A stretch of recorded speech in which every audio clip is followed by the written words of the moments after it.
U.S. jet shoots down flying object over Canada. Prime Minister Justin Trudeau said the object violating Canadian airspace was taken down on his order a day after another aerial object was shot down near Alaska.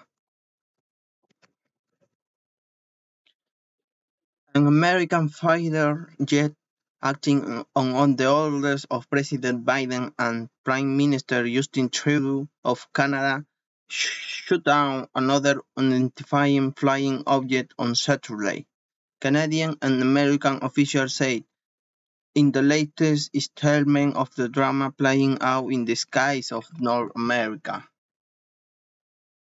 I ordered the takedown of an unidentified object that violates Canadian airspace, Mr. Trudeau said in a statement posted on Twitter. He said an American F-22 with the North American Airspace Defense Command, which is operated jointly by the United States and Canada, downed the object over the Yukon territory. As with the object that Mr. Biden ordered taken down near Alaska on Friday, officials say they had yet to determine just what had been blasted out of the sky over the Yukon, which borders the northernmost U.S. state. Mr. Trudeau said he had spoken with Mr. Biden on Saturday afternoon. Canadian forces will now recover and analyze the wreckage of the object, he said in his Twitter post, adding, "Thank you to NORAD for keeping the watch over North America."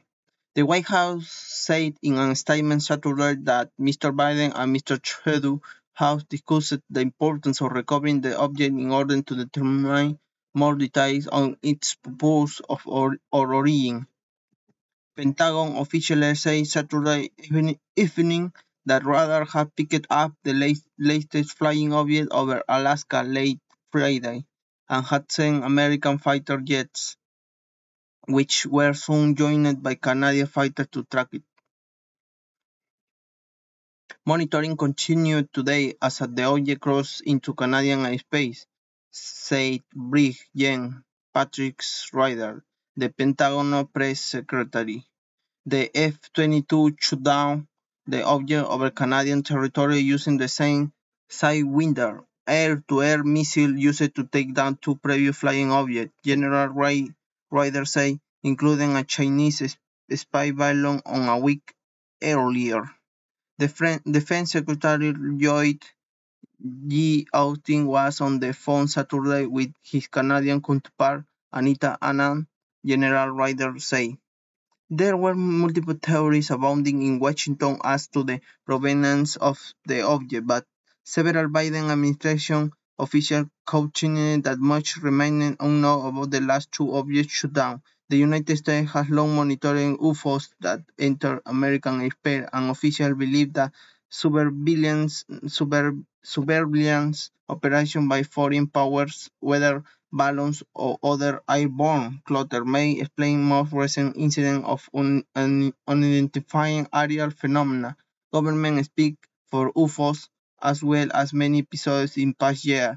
However, nearly all the incidents remain officially unexplained, according to the report made public in 2021. Intelligence agencies are set to deliver a classified document to the Congress by Monday, updating the report.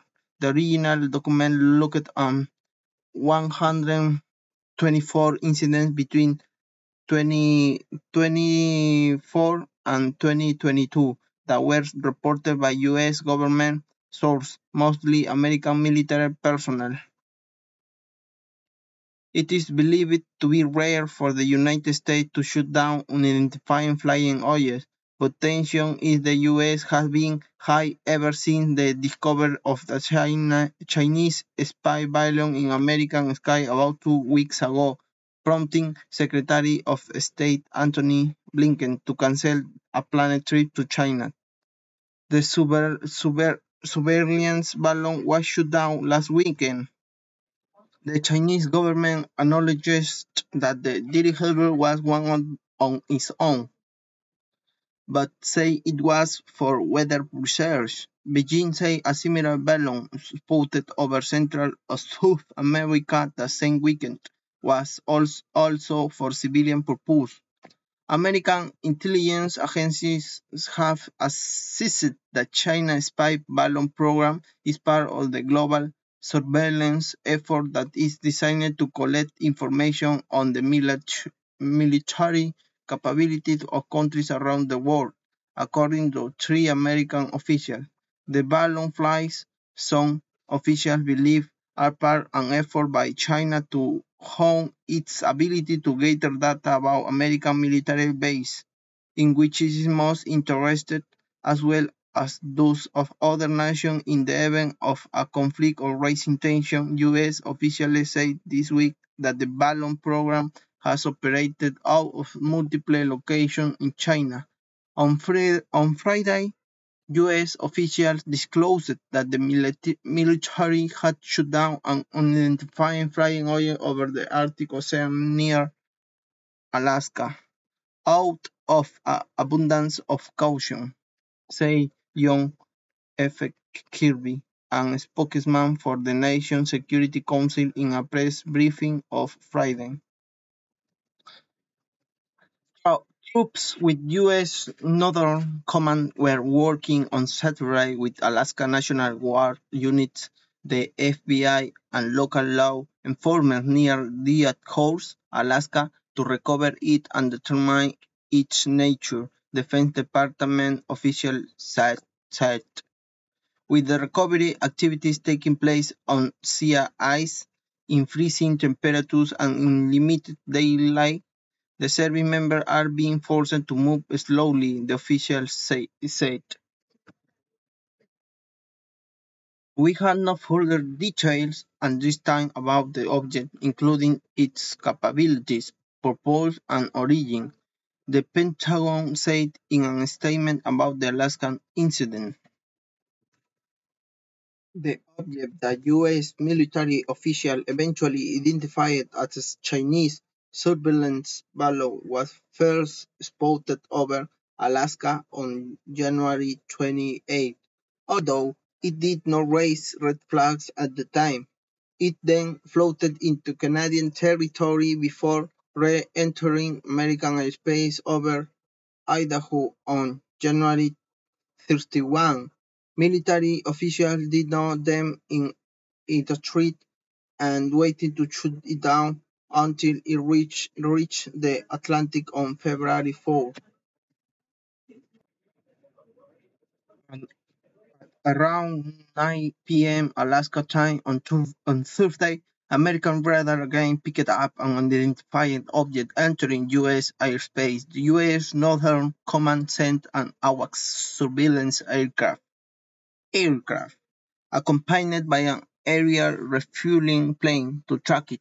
Officials said on Friday that they could not tell if the object, which they described as about the size of a tiny car, was a balloon, but it was traveling at an altitude that made it a potential threat to civilian aircraft. A U.S. official said there were no affirmative indications of military threat to people on the ground from the object when it was shot down.